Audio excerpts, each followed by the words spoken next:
Welcome to Vlog Thursday number 421. How's everybody doing today? I have been scratching my head about problems as I move my servers around and rewire everything.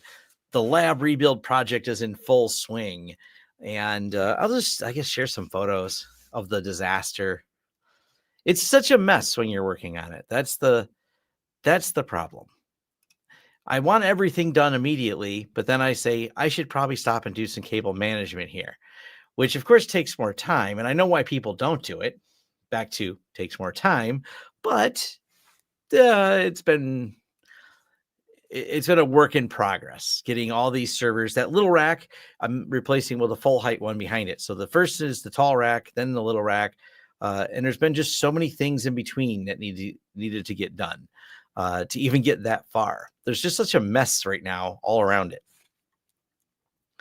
There also seems to be some contention about the way Tom labels things. So I noticed that this became a discussion topic that don't use those labels. They look hideous. Someone said they'll fall off, but I'm like, I don't know. They look cool. They're easy.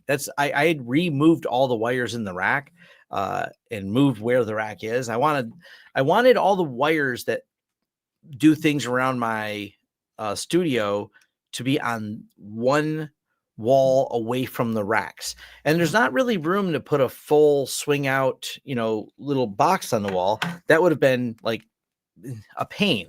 Second problem is I'm using this switch from UniFi that's extra deep. So back to doesn't really fit in one of those switches. So I stuck everything on the side of the wall, which I think is fine. But some people are going to say, but Tom, that's hideous and it's ugly and that's a terrible way to do it. But it doesn't look that bad. Like there's what it looks like mounted. It's out of my way. It's no worries of it overheating. It's got good air circulation, and all the wires are labeled. And the orange is all cameras. White is my main network, if you will, and the one black one is my son. He's gaming PCs hardlined in, and he does not get to be on the same network as me. So, yeah. And most of the stuff in the house or things that my wife uses are all hardline. But I don't know. It doesn't look terrible. Each one of the cameras has a label on it, and they're also labeled in the switch. So I don't know. Is that terrible? Yeah, it's just vertically mounted. Yeah, I'm more for practical is probably my biggest thing. Is I care about very much practical because, well, my friend immediately said, put the switch on the front side and the wires on the other side. It'll look prettier. To which I immediately said, well, then every time I got to add a wire, I got to remove the switch. That's not practical. And doing it this way, if I add a wire, they will meet in the middle. If I add more cameras, which I might, they go this way. If I add more things that I want plugged in my network, they go this way. So I keep everything kind of separated and nice. I don't know. That's what works for me. It's a little different when we're doing it for customers as well. I mean, we have done this for customers if they just don't have a full-on server room, and that's common now, where customers have no on-prem equipment other than some switches to get connectivity. You might do something like this for a client. It's not unheard of. We had a couple of them. They just the way the room was set up, the only way to do it was we actually had the switch turn this way, which I'm less a fan of. I actually like it sideways. The reason why is dust won't go into the switch as easy this way. The airflow is through the switch, so things falling from above can't fall in. But yeah, wire wraps are good too. There's wire wraps. I don't have them handy here. There's these little cable labels. I wonder if I have a picture of them. We ordered some before that we've used. Counts, orders.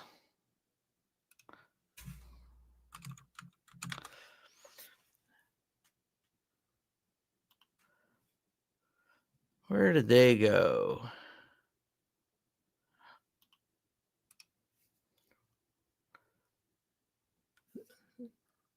Probably these ones. Last purchase 2019. I haven't bought any of these in a while, but these work too. these aren't bad. You can put numbers and things like that on them. We bought a lot of these. I mean, we buy like over, I know we bought more than 100. I think we made a couple orders of 100, but these are nice for just slapping some labels on things. I think I got to figure out what I did with them. I probably could use a few more of these because labeling the DAC cables is what I want to do now. And I could at least put a label on them so I can pair up, because once you run a bunch of DAC cables, which is also what led to me making a video about DAC cables, all my new stuff in the lab is all connected with DAC. DAC is ugly to cable manage, so you kind of run them all together. But now, when you have all the ends, it's a little bit trickier identifying, but I don't know if it matters that much because once they're in, I label the ports in the switch, so it doesn't make a huge difference. I don't know. I probably overthinking that.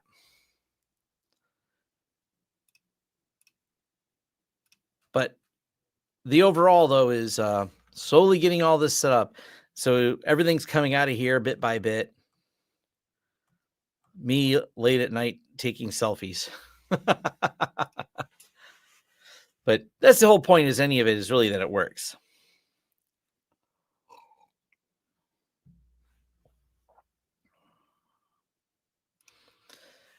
Came here for the deep technical knowledge, or still get value of the basics, such ideas such as color coding. Yeah, I mean, it's all the little things that you do to make your life easier when you're setting all this up.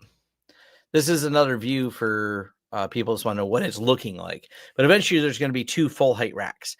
I'll have most of this stuff in the big one, and the big one is for anything that's kind of static. And then I have my lab rack where I'm constantly testing everything. So that's where the split or divide, if you will, is between each one of these. New to your channel, curious if you have any tutorials on how to build a home lab from basic hardware. I mean, kind of. I usually get more specific than that. It's usually not like a generic home lab. It's like how to set up pfSense, or I'm going to do some new videos on TrueNAS, for example, and how to set up TrueNAS. So that I have a how to set up XCP-NG. How to build your home lab. We've talked broadly about it, but I prefer like more specific. You got to start with what the goal is. But maybe I don't know. I submitted a talk at a event, and if I get accepted for the talk, I'll also turn it into a YouTube video, because I always like to make my YouTube videos and my talks kind of one and the same. That way anyone who comes to my talk can go, hey, I'd like to see this on video. Absolutely. Here's all the resources. Maybe I'll do one about starting with home labs. There's kind of it's a broad topic, and I have a little bit more of a struggle doing broad topics because when you do a presentation or talk, it's like an hour long. So that's where I'll cover those. It's not always is favorable to YouTube on that. So yes. What was that in the last pick? Which one was it? The labels? That pick?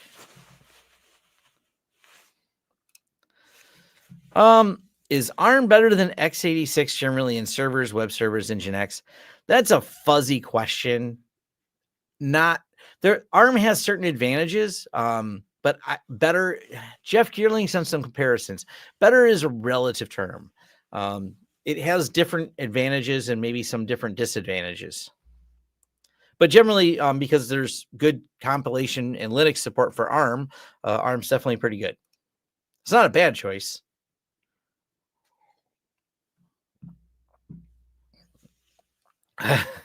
Hey, Tom, I'm going to be from IT support professional to a sysadmin. I don't have any experience being a sysadmin. Do you have any advice?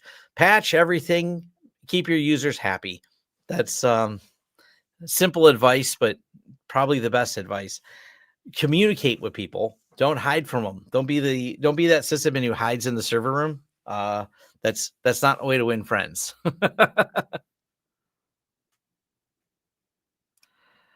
I'm not sure which picture. Maybe you can describe which one it was. Do I run any ARM servers in my lab? Raspberry Pi ARM servers. So sure. Why not Cat 6 as opposed to DAC cables? Good question. I just did a video covering DAC versus RJ45 in the 10 gig category. And of course, as you move up to the 25 gig, you're going to want to go DAC. I just did a whole video on that, but the too long didn't watch. DAC is more energy efficient and definitely a better choice to put DAC in your rack. I mean, you're going to run Cat 6 to things like devices around the office or devices around your house. But yeah, DAC is the way to go. Oh, the one with the 2 tips.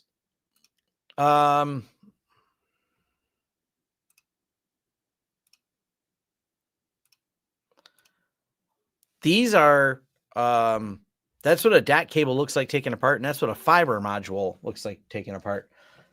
So if you were to take apart one of these little fiber modules, like this one here, that's together, there we go.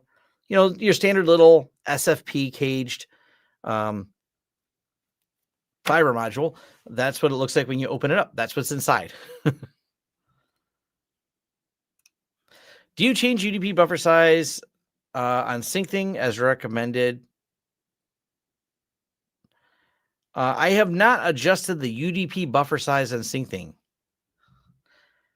So I don't know. Post a link in my forums, or I do have, if you want to email homelab at lawrencesystems.com to give me a description of what you're talking about.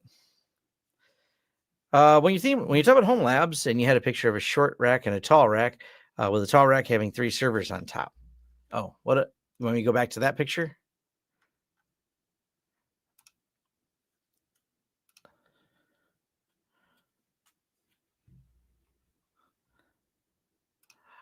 Yeah, you know, I should write out. That's what we'll do. We'll come up with a Dr. Seuss style why you need DAC in your rack. Yes, power efficiency, less heat. How is the UniFi site-to-site VPNs and state of sustainability and security? I'm not aware of any problems with it. Security, UniFi has been very on top of. I'm not aware of any problems with their site-to-site VPNs. Matter of fact, in terms of like IPsec tunnels, one of my friends has 38 sites that have he's got pfSense on some ends and UniFi on a lot of them, and the UniFi VPN, he has no problem with it.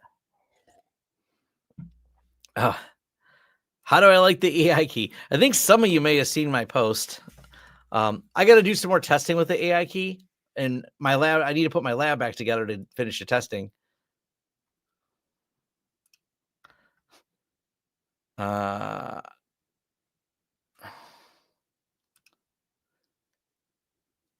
Here's the image. It says, "This is me," and it said, "A man that is holding a can of beer in his hand."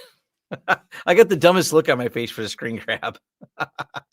It made me happy though. So yeah, the new AI key is pretty cool. I haven't done. I'll do a review of it pretty soon.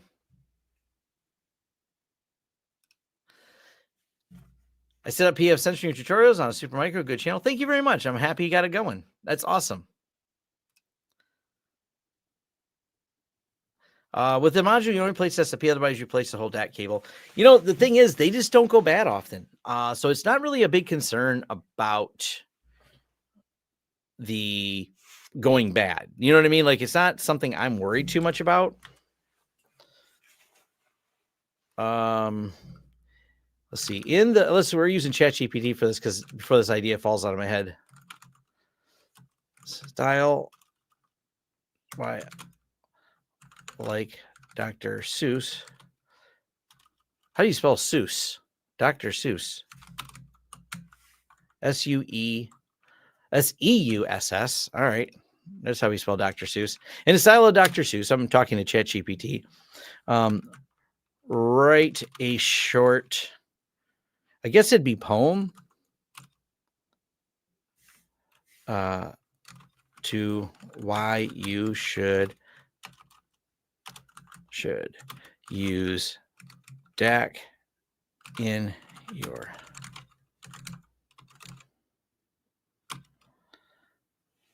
your server rack setup, and call it DAC in the rack. include why it's better than RJ45. Let's see what Chetty.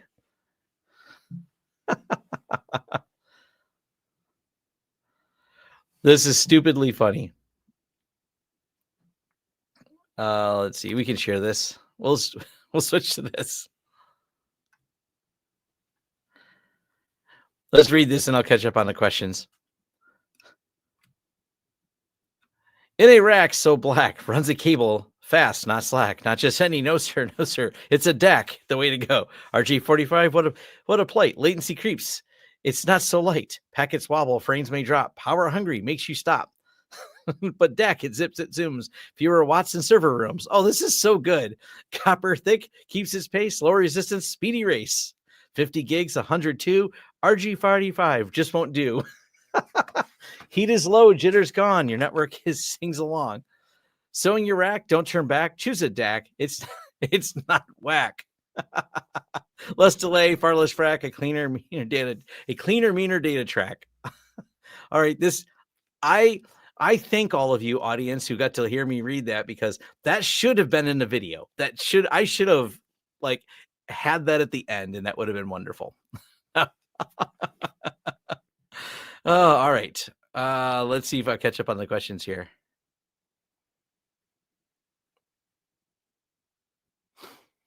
Wondering who made the cases for the computers. I have, if you go to my kit.co/lawrencesystems, you'll find the Ryzen build part list. I built those in 2019 and it's in there. You find, if you type in Ryzen XCP on my channel, you'll find the entire build video for it too. You bit the bullet, got some recertified drives. They arrived today, passed a short small test. Awesome. Any other tests to run? You know what I do? It's just dump data. Even if it's not my real data, or sometimes it is, I just start dumping data to them and see what happens. That's like my favorite way to test them. Even if you create simulated data, you can use tools like FIO, which will do some testing on them. FIO built into TrueNAS. It's a Linux utility. Use ChatGPT. It'll give you some parameters for it, but you can create some pretty large files with FIO, and you can tell it to do random reads and writes, and you'll just see if the drives give any errors. Sometimes just dumping data, though, is where you'll find out there's an error. Oh, I use a Nimbot label printer. I'm going to do a video on it pretty soon, because a lot of people have asked about it, and I'll actually throw a link to it in here.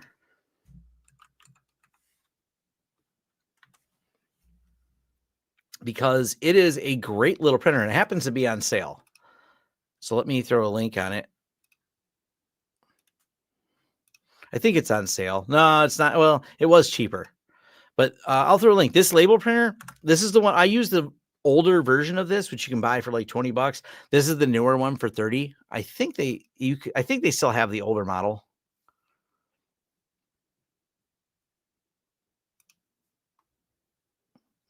Yeah, it's somewhere. If you dig around, you can find, maybe it's in there.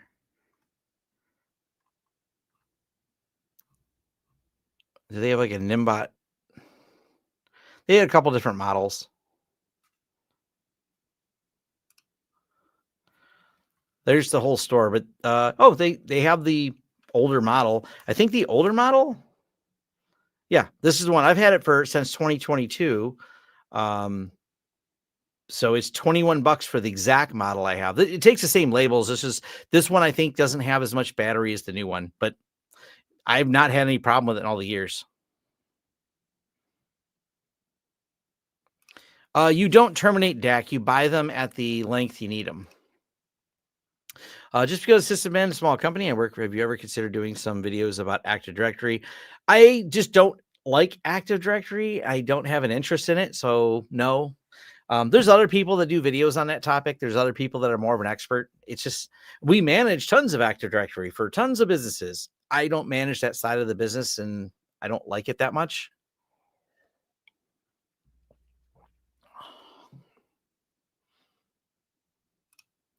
Comparing DAC versus fiber has slightly less latency.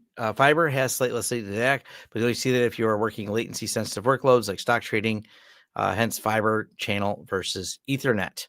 That's a whole different debate right there. DAC is actually faster in some circumstances, but length plays into that. Is Proxmox a good choice for virtualization? And then use TrueNAS to manage my NAS where my VMS will reside from Proxmox. How's that sound? I prefer XCP-ng myself, but lots of people like Proxmox. So use whichever one you want. Proxmox is fine. So is XCP-ng. Make sure you get the right length because you can't re-terminate. Yep. Nerds appreciate this poem. Yes.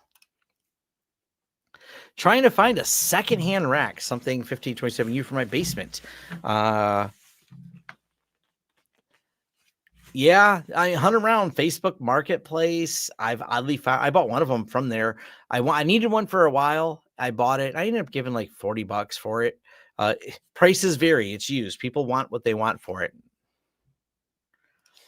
My racks are StarTech racks. I have no complaints. The ones I have are StarTech.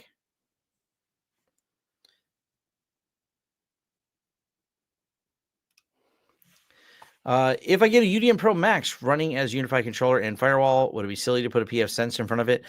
Yes. If I don't find the UniFi, I mean, I wouldn't mix it with PF Sense myself because I do because I'm testing things, but it's not something I'd recommend. It's a headache to manage two firewalls. One's if you're not running a lab like I am, I mean, for learning, yes, I use both because that way I can understand both. But for like, unless you plan to just know both for the hell of it, or because you do support for them, it doesn't make as much sense.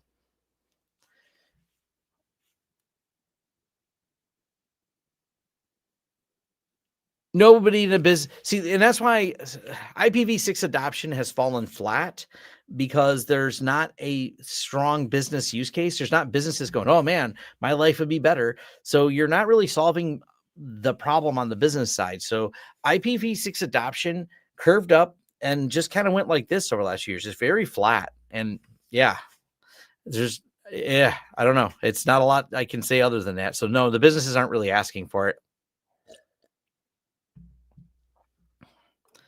Thank you for watching me for years. That is awesome. Do you have any recommendations on power efficient switches? Looking for PoE and standard. My Homelab is primarily VM server. Really need link aggregation and VLAN. I'm fine with the UniFi ones. I think they seem reasonably power efficient, but I've never bought a bunch of random switches to see who has the most power efficient one. So I don't really know on that, the answer to that. Looking for lower power server to run TrueNAS as a remote backup with only single 16 terabyte spinning rush drive. Any recommendations? I mean, I've used the Zima and for a TrueNAS. You can use Zima for those little Zima boards. They're low power N100s and they have some SATA ports on them. So there's options like that. I'm sure there's other cheap boards you can find that are relatively low power. As long as it's x86, it'll run TrueNAS.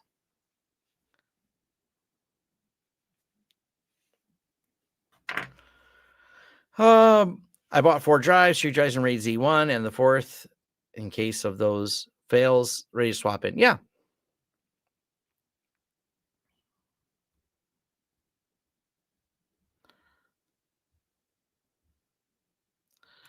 What do you use instead of Active Directory? Nothing. I mean, there's companies that have other identity tools that can serve as that, but when it comes to the business market, it's Active Directory. Do you use XCP-ng in production environments? Absolutely. I've talked about this a few times because people, I don't know, I've done videos on it, and like this whole rack here, I'm gonna pull a picture up of.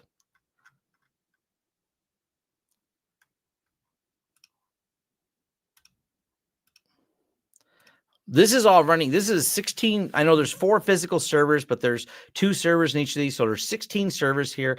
This was a close to $500,000 project with XCP-ng. So yes, this is production. Lots of virtual machines. These are projects we do with XCP-ng. So yes, we've definitely deployed in production. The biggest one that I've done some consulting on had around, I think, 2,000 virtual machines. So we've definitely seen XCP-ng scale quite a bit. Can I post that to the forums? Yes, I will. I will look at it because there's a couple words I would change in it, which is usually what happens when I have ChatGPT make something, but yes. Yes, you're converting electrical to light and converting it back. This is why DEC has faster, because there's less conversions.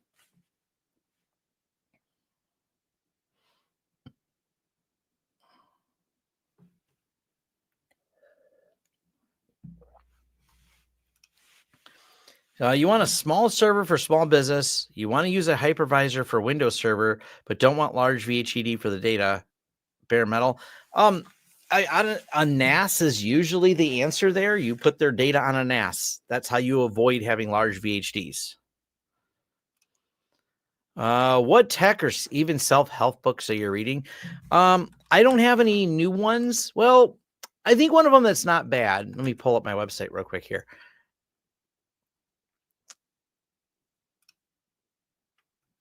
This is my site, and I'll leave a link to this. Oh, crap, it broke again. If I refresh the page, maybe it'll, or Matt, you know what, Matt, I blame Matt. He'll fix that later. Anyways, here's some of the books I've recommended that are in the tech space. I did read, I think it's called A Fancy Bear Goes Fishing.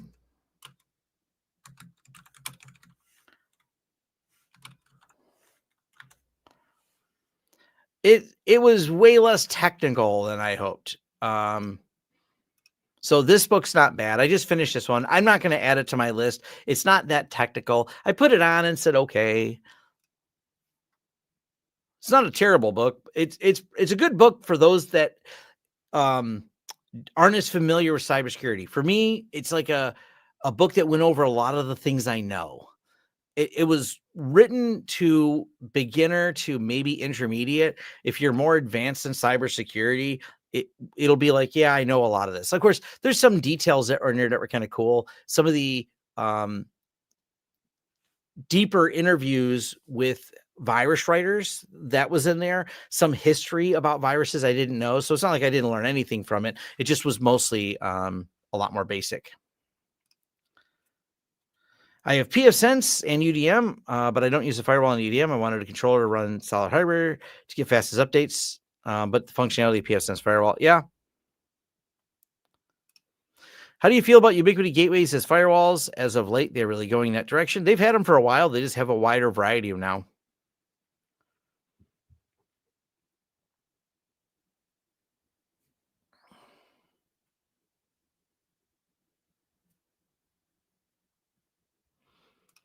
Have you found yourself doing a lot of VMware replacements and Broadcom licensing? Oh, yeah. We've done quite a few of those. That's been a wonderful windfall for us in terms of like business we're doing. I see the conversation with Quad 9. What's your take on set up DNS for home use or have only one DNS Quad 9? I'm fine with just Quad 9. How do you price projects like pricing correctly is always difficult for me. Any tips on how? Know how long it takes you to do things and sell block hours to do it, or give flat outcome prices. It kind of depends on the project and how many variables are. If there's more variables you can understand, I have to charge hourly. If I can look at it and know my scope of work really well, it becomes a lot easier. Some of these we're working with internal IT teams, and the internal IT team wanted us to build out, set up, and stand up the system, but they actually took care of the server migration by doing backup and restores. So if I don't have to migrate them, that's easy. When you're telling me to migrate, I bill hourly because you want me to fiddle with all of your servers and VMs. I will at an hourly rate.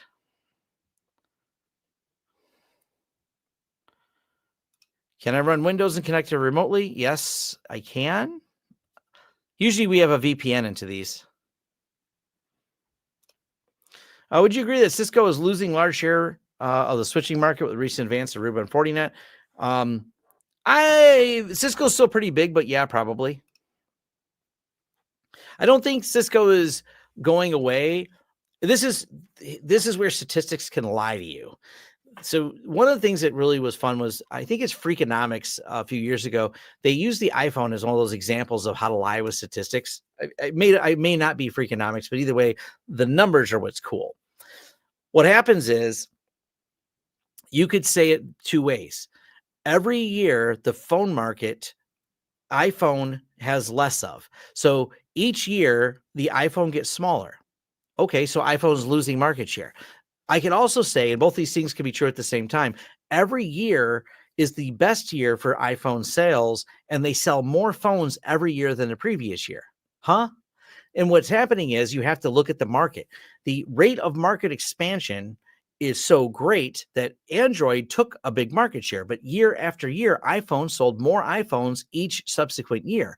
So you get these different ways you present the statistics. So as the growth, I don't know that Cisco's going away, but there's a lot of growth in the market. So the growth in the market, Cisco didn't fill that growth. Even if Cisco's sales stayed good, other companies kind of filled in the hyper growth of the market where people have more switches in there now. So it's kind of, it's an interesting looking at the market. I don't know all the stats, and are really hard to get. As much as people love to put those stats together, they're not often based on good data. They're based on small sample sets multiplied times how big they think the market is. Back to the question at hand here. I've got a Synology running active backup for 365 Cloud Sync and Dropbox data. So your equivalent product replace those apps if I replace Synology. Yeah, there's, I think Veeam will do it. There's no free app that will do it, but there is like Veeam. There are commercial tools for doing that. Unfortunately, there's nothing to really compete with Synology in that market that doesn't have licenses that I'm aware of at all. This is one of the reasons that I like Synology so much, is the fact that they are steadfast in holding that their hardware will not have licenses for a lot of those features.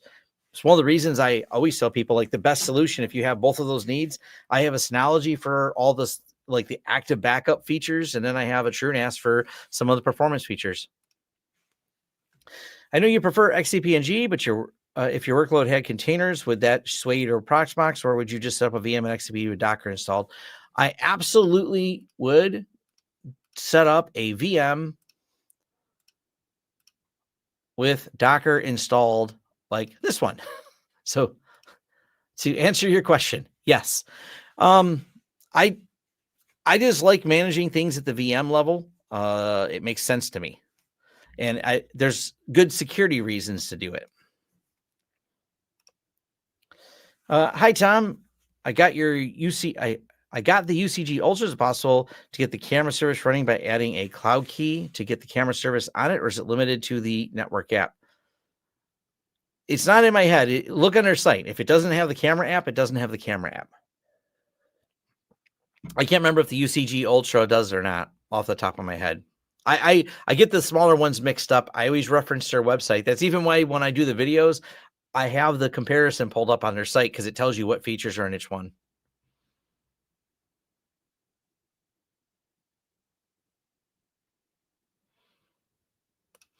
Oh man, the call I was on today, the company is dumping, and they've been a long-time Cisco partner. They're up to they're so aggravated with licenses with Cisco. They said it's so confusing. And this is a big, big company. And they said, we are just done with Cisco licensing. They're actually moving to UniFi, but they said Cisco's licensing is just such a level of hell. One of my friends works in the Fortune 1000 space. And one of my funnier stories he told me was the legal team at his company fighting with the lawyers at Cisco, because Cisco wanted to redefine what the word perpetual meant. So yeah, he says the Cisco lawyers weren't on the winning side of that argument, and they said that everything with Cisco, it's not just getting the product, it's fighting with them about the product. I already have a video on reverse proxy. It's called HA proxy. Maybe I'll do videos on other reverse proxies, but I've done one on HA proxy. Do you use the Docker functions of TrueNAS? Actually, I do.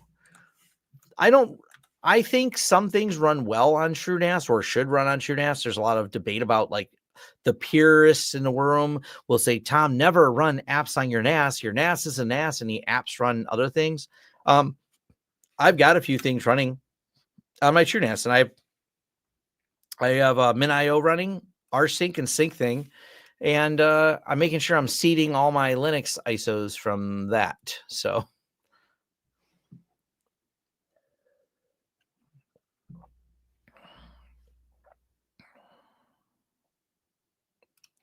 I watched a trunk popper. We usually call them trunk slammers. I've not heard trunk popper, but trunk slammer I can go with as a term. Try to migrate Windows file shares to OneDrive by dragging and dropping. Totally botched migration. My point is, what do you think? I think there's a lot of people that don't know what they're doing. Hello from Cambodia.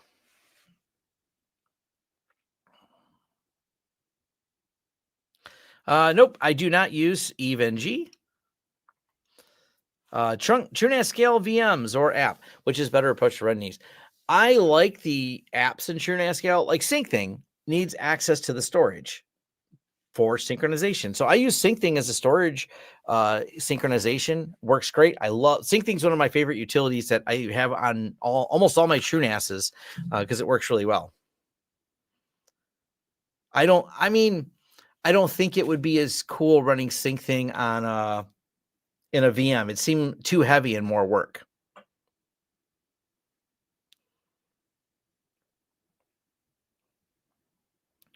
TrueNAS with Graylog. Yeah, that works too. And Graylog, if you need to store a lot of logs, well, there you go. Do you use any cool tools automating documenting for production? They're all paid tools. If you look up a video I've done called like our client defense matrix, I think you can find it in my forums if you type in like client defense. They're all commercial paid tools. I mean, we use I'll give a shout out to the people there because I like the people that run it.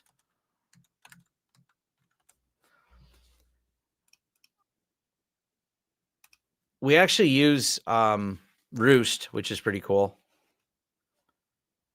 So this does a lot of the process automation. It's pretty neat.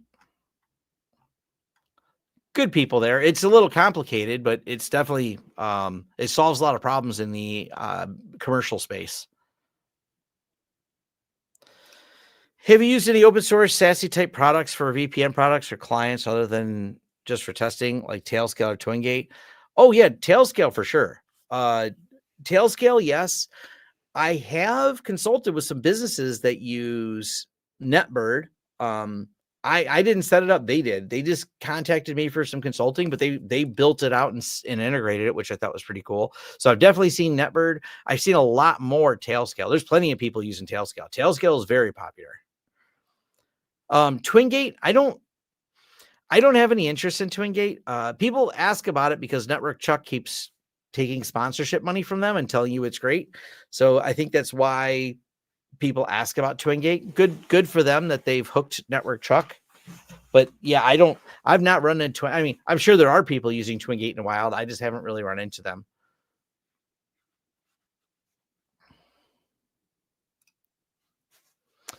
Well, with TrueNAS hardware failures, mainly motherboards, what are the risks of losing data on the drives when the attached drives to motherboard, same OS drive?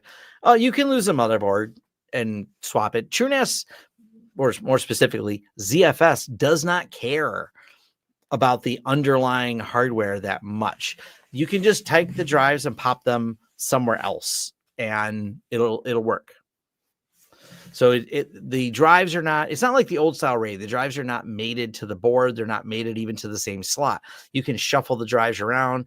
ZFS, when you build the pool, adds a label to the drive itself. So the drives, when you're importing a ZFS pool, it looks at the drives, it finds the label, it figures out where they belong in the pool, what VDEVs they belong to, et cetera, et cetera.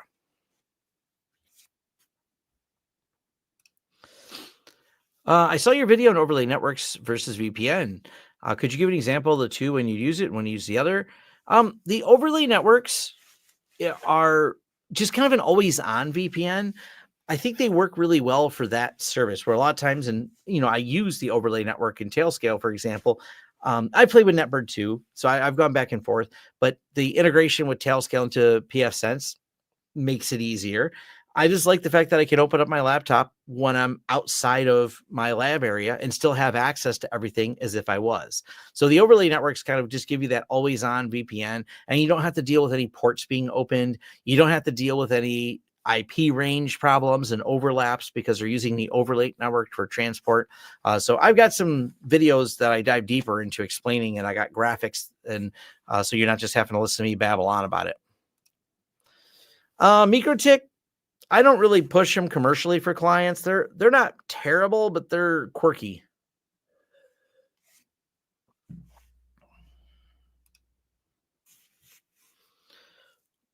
I've been working on implementing VLAN network segmentation for my services. How would you address NAS access and firewall rules? What VLANs have access? I tell people not to route storage. I have a storage design video. So if you look for storage design on my channel, I have an in-depth video with, once again, graphics and explaining it. But generally, my NAS is on the same network as the things that need to access it. That's what makes sense to me. That's a pretty logical way to do it. Can WireGuard make a mesh on its own? Yes, by hand. So can you build all the routing? Yes. You don't need WireGuard. You need to build the routing.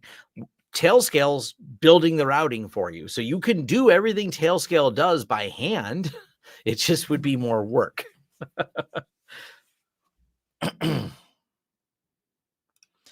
What's the best way to get acclimated using UniFi gear and VLANs and firewall rules? I always learn by doing. I read through documentation and then I do. I don't know what's like. Pick a goal, set some VLANs up, set some devices up, and put them on separate VLANs and see if you can ping them, see if you got the firewall rules, see if you can forward a port. I learned just by plugging a lot of things in. I do a lot of physical. I know someone asked earlier, like, do I use EVE-NG or any of those other simulated network tools? I've been working in the industry since the 90s. I've always had, even if it's older, hardware laying around. So my hands-on learning experience started before those tools existed. So I've never really used any of the virtual network tools for learning. I know it exists, but I've never used the Tailscale proxy tool. I'm aware of it, but yeah.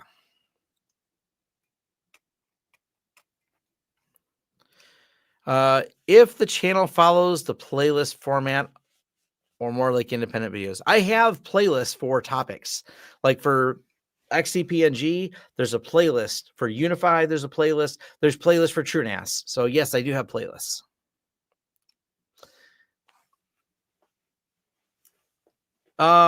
We have 0 Linux endpoints that we're supporting. We just don't have end users, I should say. Not that we have 0 Linux endpoints. We don't have any Linux endpoints that aren't servers, so none of them have desktops and browsers on them. All the Linux endpoints we manage are running Linux headless, essentially, usually running in a virtualization. So we don't really have any concerns about Zoros running on those. If you have, I imagine that would be some challenges in supporting it. I imagine there are people who are tasked with supporting a bunch of users running a bunch of desktop. We currently don't have any. We have some Mac people, we have Windows people, but as far as like users, fingers on keyboards, we don't have any Linux systems at all that we're managing. Who's the scariest? I don't know that anyone is scary. But if you're meaning that in a term of like who's some wicked smart people I've met a lot of wicked smart people, hacking conventions, conferences. Wendell from Level 1 Techs, he's a pretty standout as a wicked smart person. I've always admired. Wendell's been great to talk to as well. I've known him for 6 or 7 years, quite a while now. If you're happy with 0 tier, I wouldn't switch to Tailscale. Ain't broke, don't fix it. They accomplish the same goal slightly differently, but there's not a problem that I'm aware of with 0 tier that would make me say, oh yeah, you should use Tailscale. What's the best way to migrate? I usually reload and restore. That's when I'm migrating hardware. I just back up the config file, reload fresh, upload config file, or during the install, I think you can be prompted for the config file and go from there. There's a button that lets you support IoT devices because IoT devices don't always like the Wi-Fi 6. So check the IoT compatibility box to fix it. I haven't had any problem at all. The problem really isn't with the U7. The problem is older, crappy IoT devices. I don't have many of those. Most of the devices on my network are like Chromecast boxes. So, well, no, my wife bought a humidifier and connected it to the Wi-Fi. Why? Why? She's like, we need a humidifier. It's dry in here. I said, cool, go buy one. She buys them on Wi-Fi. So it works with the U. It's it's connected to the U7. I don't know why my humidifier needs Wi-Fi. Because my wife thinks it does. I would not have ordered such a device. That's why there's a separate network. My wife does not have the password to the other network. She can't connect things like humidifiers to it. I've been looking at your video of reverse proxy via VPS. Do you remember when you did it? Like, I don't know, 2 weeks ago? I don't understand the question. What do you use to monitor Linux servers? You want to include them in your SASE? Like Ninja One, like Ninja RMM supports them. Zoros is for web filtering, so that's why we wouldn't put them on a. We wouldn't bother putting them on a Zoros system. Like that's not needed. So I recently started dropping all auth logs from all hosts in my lab to Graylog. I found weird SSH session being closed from 1PF sense IP. How do you track down? I mean, look at the source to destination. Know the IPs on your network and figure out where that comes from. If something's doing SSH, figure out what's doing SSH. I want to run new Cat 6 cable in my home. What brand network cable? Can I crimp all my ends? Just curious. It's been a while. I don't buy a lot of network cable. Let me find out which ones. I can look which ones we bought, but it's just I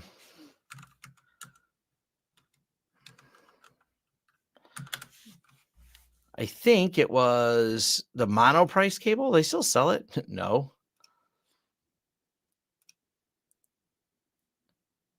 True Cable. That was the other one. It's been a while since I bought cable from them. Last time I bought True Cable was 2018. I don't buy much cable. So I probably still have some of this left. So the True Cable one seems perfectly fine. I'll share a link to it. I never had any problems with it. It's what's running probably here. Yep. Ninja RMM. Yes. Yeah, I will do a Rust test video soon. Yeah, I'll do I like Rust Desk. I was goofing around with it a little bit. I think it's pretty neat.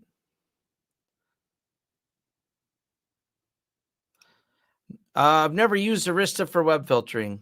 Unless you're talking about the Untangle firewalls. I don't even use those anymore. Ansible use cases. Ansible is great for automation. I don't know the question you're asking.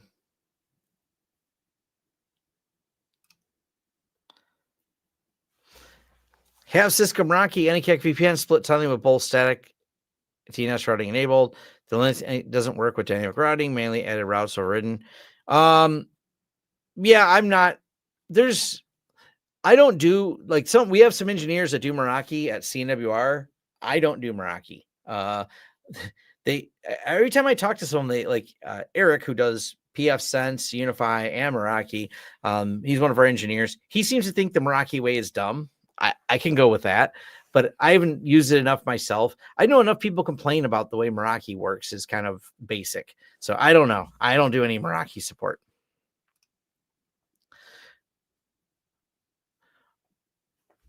A networking cable is a commodity. Just don't get the copper clad aluminum garbage. I'm familiar with Mesh Central, like I've seen it. I've never used it.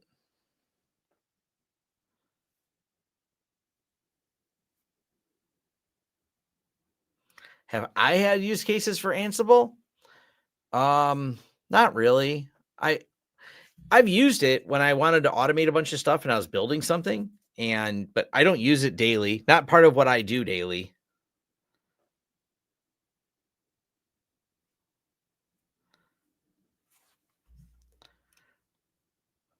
It's one of the gateway IPs for pfSense. Well, it's logging into somewhere. So is your pfSense trying to log into something?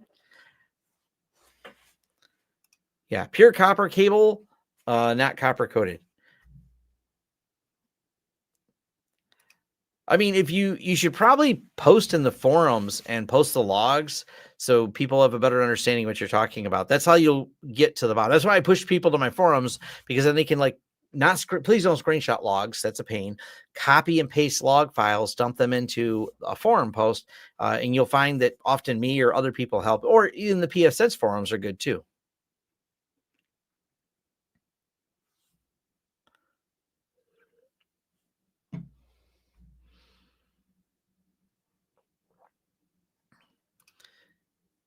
Yeah. I OpenVPN seems more flexible than the Meraki. I know where there's some goofy problem with the way Meraki does split tunneling with the AnyConnect software. I don't know. I don't use it.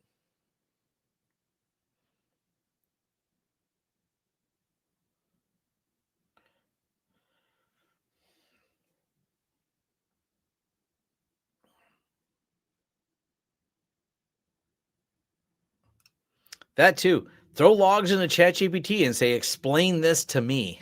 It works really well.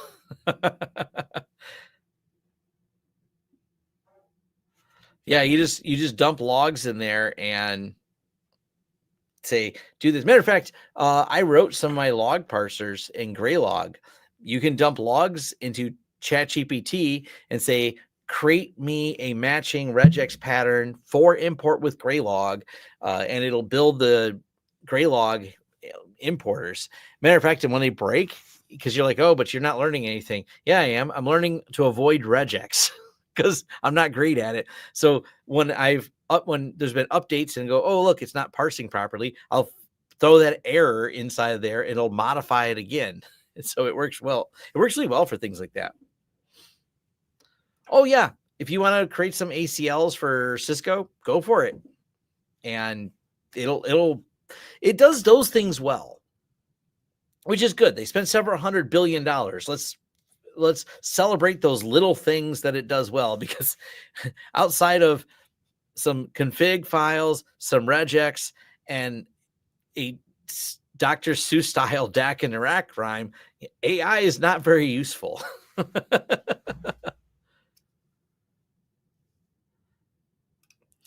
Is there SFP plus a USB-C adapter? Not that I'm aware of. What do you use for network server monitoring? For my servers, Uptime Kuma. For our business servers, Ninja One. Had a 200-page force evaluation review. I dumped into ChatGPT and asked for a summary. Got all the highlights with some more prompts. Yeah, it's kind of neat for things like that. It's first iteration scripts, but you got to be careful because it puts some garbage in there. It'll just have it's really weird because you ask it to do something and it does something different sometimes. It just gives you the wrong answer. I was having it write a basic bash script. As soon as I looked at it, I'm like, it's not escaping any of the characters. Am I wrong about this? So I went and ran it and I'm like, yeah, errors on all these characters. So I said, hey, you forgot to escape all these characters on this line, and it just fixed it all. Why didn't it just spit out the code the first time? Why do you always have to tell it to fix it? That's a frequent problem with it. It just gives you the wrong answer. And yes, this is ChatGPT 4, just spitting out junk answers. And yeah. Been building grok patterns with Graylog pipelines using ChatGPT. Remind me always double check the work before submitting to the teacher. Yeah. No, I got tired of maintaining Zabbix. It was cool. It's still, I know people that use it and they like it. it's more work than I need to monitor my systems. I don't have that much to monitor. So it's one of those, it's not needed. I use for, I have net data. If I need to get into data, I have net data to give me all the stats. Net data works great. And I don't really care about the trending stats as much. It just doesn't matter. But net data has a decent amount of trending stats you can gather. And then Uptime Kuma, let me know if something's down. That's all I really need. If it's down, I'll investigate. By the way, knock on wood, I try to remember the last time I had a down issue. So it's been a long time.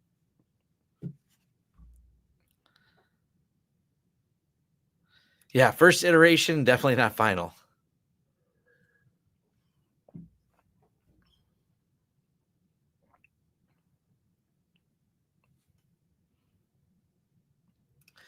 Do you think AI will be part of networking and help you escalate networks?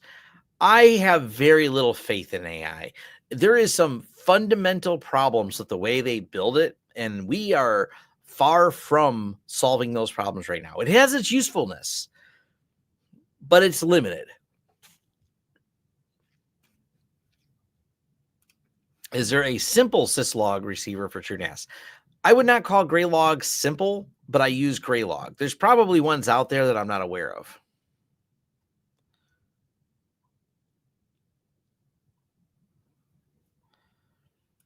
Yeah, you can get net data to do notifications, so that is another one. And I've never used it, but a few people do like CheckMK. I thought it was CheckMX. Maybe it is CheckMK. It is another one. Thoughts on DeepSeek? So I was making fun of DeepSeek. Let's go ahead and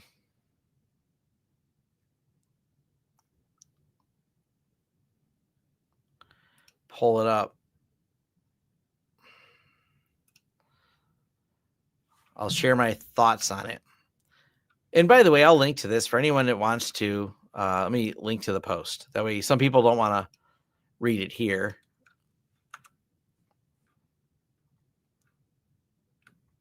Yeah, this is not easy to read. So I'll put it on here. I'll read it, but I'm going to throw it in a link.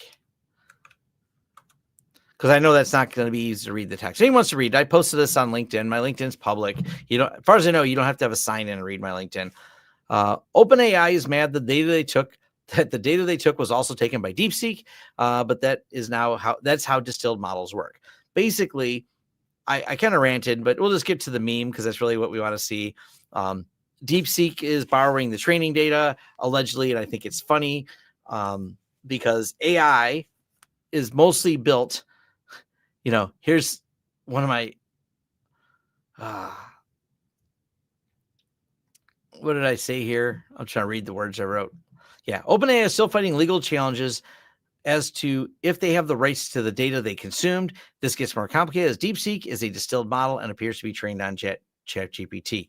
So 404 Media said it a little bit more concisely. OpenAI, a company has been obtaining large amounts of data from all humankind, largely in an unauthorized manner, and in some cases in violation of the terms and services from whom they have taken this from, is now complaining that their very practices by which they were built on its company, which is just, yeah.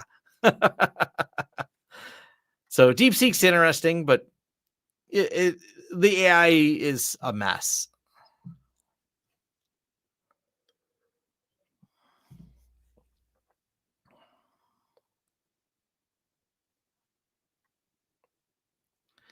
Can ChatGPT create firewall rules? Probably.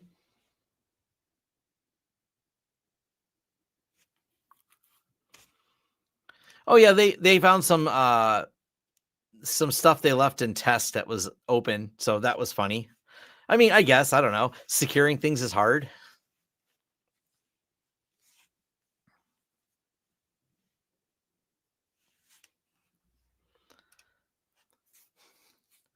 I've had ChatGPT give me directories that don't exist when I ask questions like, where are the logs for X?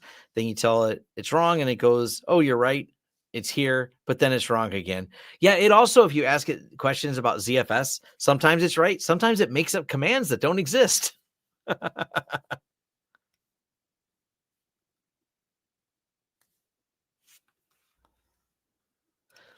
Yeah, Dave, I watched, I don't know if he has two of them. I watched his one he had the other day on that. So did Dave do another one?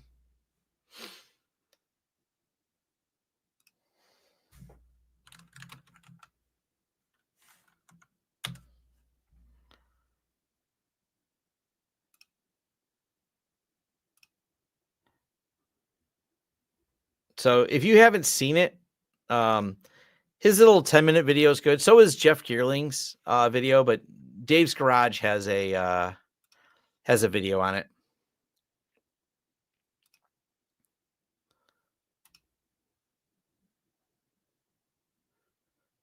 But yeah, his video is 10 minutes. Jeff Geerling did a good video on it.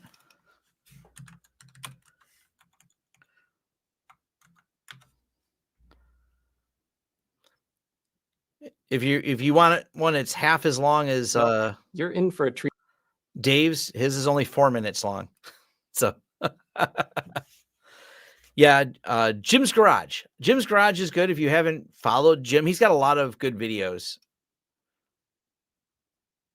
He covers quite a few things, but yeah. Yeah, Jeff did really good too.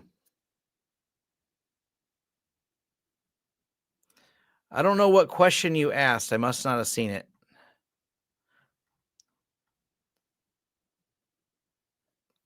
So I'm not sure what question you asked that I passed. Do I see it up here?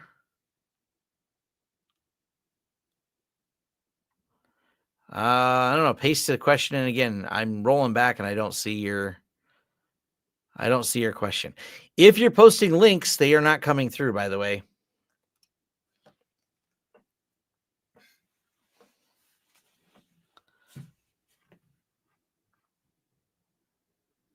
Yeah, and my guess is you're posting links.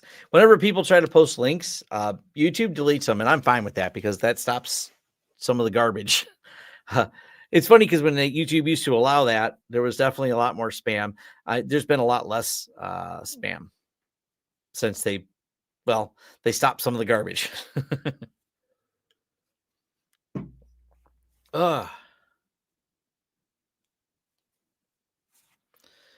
Yeah, you can't post links to Reddit or anywhere in the post. So yeah, if you're posting that, not going to find anything. It just goes away. I don't even see it. Yeah, you can't post any links to anything that I know that I'm aware of. The problem is too many people think AI solves problems for everything instead of a tool that assists in getting a job done. True.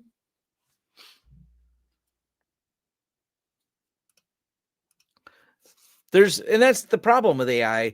It's just so ridiculous when you think about it. Going, AI, it'll solve all your problems. Give me money. It'll solve them at the next version. You give them money. It doesn't solve them. You need more money. You give them money. Doesn't solve them. We need nuclear power plants. You need nuclear power plants and $500 billion to make a product that's supposed to replace an employee. They're so deep into it that you could just hire people to do the job at the point that they've spent the money into it. It's a mess.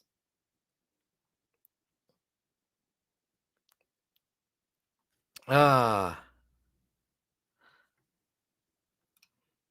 the reason they're saying it'll replace everything and not a tool, because if you want someone to give you money, you have to really prove that it's going to truly make business more efficient. So that investment dollars has a payoff, and it's not. Any thoughts on Fangtooth? Yeah, I'm excited. I love what they're doing over at TrueNAS. So I'm excited about the new version. Zone-based firewall rules. I'm assuming you mean in UniFi, and I think they're great. They're much improved.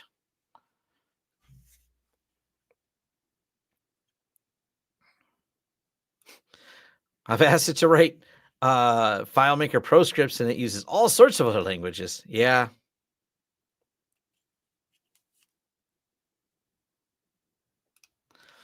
Here's another question. You give access to server VM desktops for outside users, researchers who are not staff. How would you give them access without using a VPN client? I use a VPN client. I don't have an answer for that. Not a good one, because I know how people do it. They open up RDP all the time, and I think that's a terrible idea. And we deal with this. We have outsiders that have to access things inside companies because of contractors, and they get VPNs. I don't have a non-VPN way to let them in that I think is good. You could lock down by IP, but not my preferred method. I mean, you can do RDP locked to filtered, only one IP coming in that you know is the source, but generally we just put a VPN and call it great. People don't like that answer. I'll agree with that.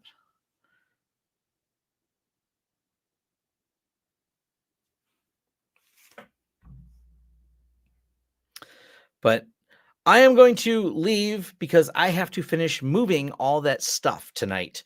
So my day's not over until I get rid of the old rack and move the new rack in.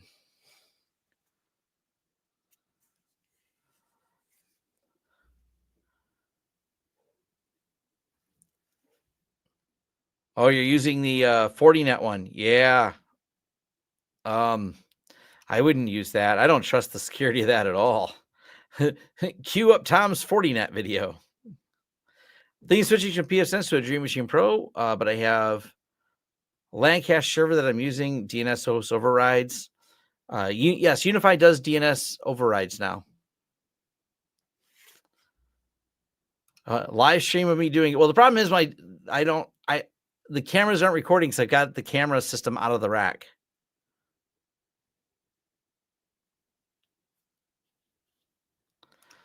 UniFi question: a new zone-based firewall rules of VLANs and a printer and a printer on it too, having issues printing. Some printers don't support being on a separate VLAN. You need the printer on the same VLAN. It depends on the shuffer. So depends on a printer model. Some printer models, there's not support for that.